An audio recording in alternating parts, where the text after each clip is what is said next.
Hello, come in, come away in. Ah, this is very timely. Thank you so much for dropping round. But I really have another much bigger thank you to say to you, which is thanks for the coffee you've been giving me and bringing round. I have to say, coffee is one of those things that really keeps me going. And I'm having a lovely cup of your coffee now. I'm having it. This is my Samuel Johnson mug. It's one of my favourite coffee mugs. It's got a picture of Samuel Johnson and his great friend and biographer Boswell. And it's got this fabulous quotation. I got this in the Samuel Johnson birthplace and bookshop in Lichfield. And they're very proud of Johnson in Lichfield. And it's got a quote on the back. It says, "I lately took my friend Boswell and showed him genuine civilised life in an English provincial town. I turned him loose at Lichfield." And of course I have happy memories of visiting in both Lichfield and in London the different houses of Samuel Johnson. And it seems appropriate to have him on a coffee mug and mention him when I thank you for the coffee, because Johnson's The Rambler, his journal, and The Idler were kept and read at the London coffee houses. And indeed the London coffee houses of the 17th and late 17th and then right through the 18th century were a great institution. And in fact, lots of other institutions came out of them. It's because men met together, it was men mainly in those days, and had this wonderful new drink, this lovely, sharp, delicious, enlivening, stimulating little drink that stimulated conversation, but unlike being in a beer, didn't get you drunk, and it was associated with wit and energy and exchange, and lots of other things. London literary societies, even things like Lloyd's Insurance, really all started out, and lots of political parties too, with people gathering in coffee shops. I've got a lovely little book here. It's missing part of its spine, but it's actually called Old English Coffee Houses. It's one of those books that was produced during the Second War when we were trying to remember what we were fighting for. And it's full of glorious illustrations of, that's a coffee house in 1668.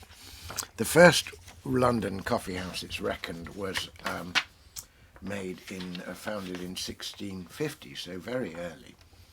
And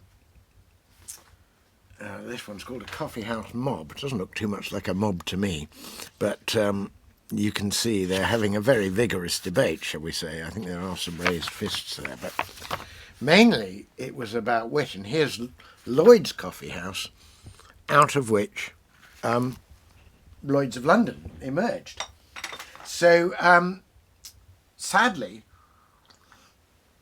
we're just entering into our second lockdown.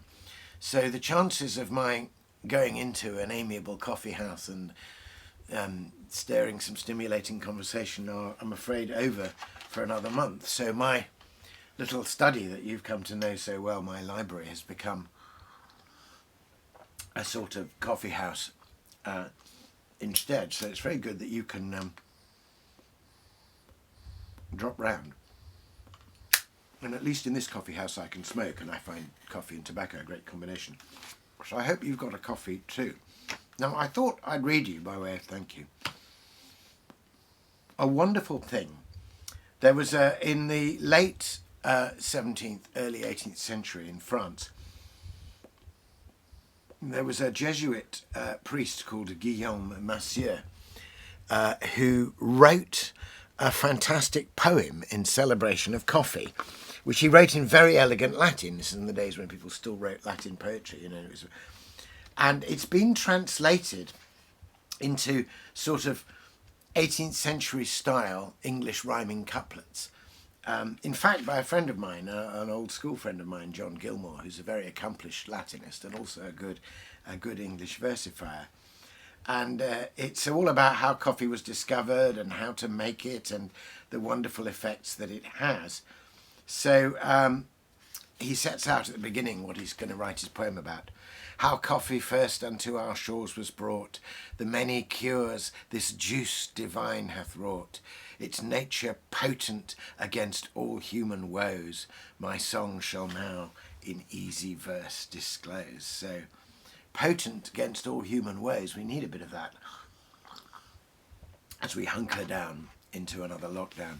Let me read you another couple of quick extracts. It's quite long.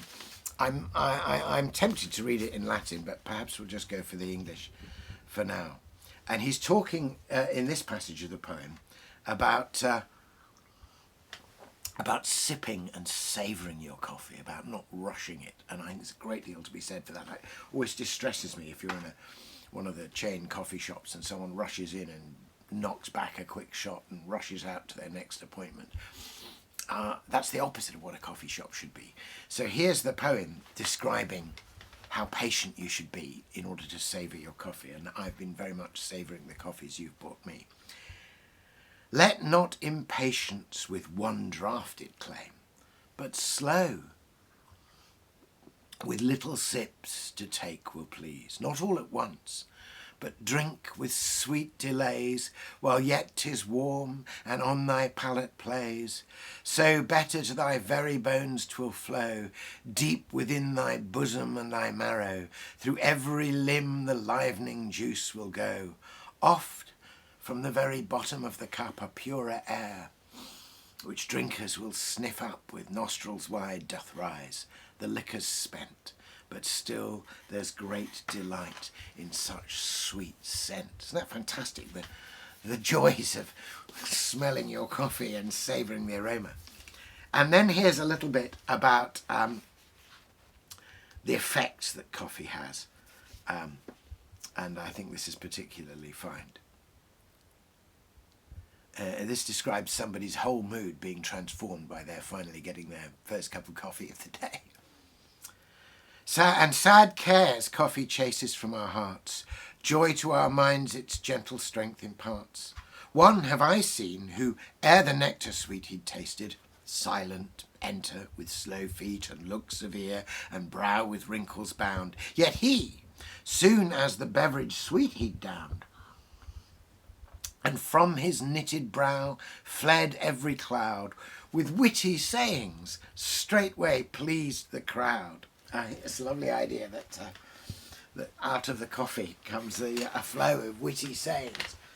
So we make the best we can of these little encounters in my library, but here I raise the coffee you've given me. Here's to the day when we can meet in a proper coffee house and the wit can flow forth and we can savour the sip and the aroma and set the world to rights together. Cheers.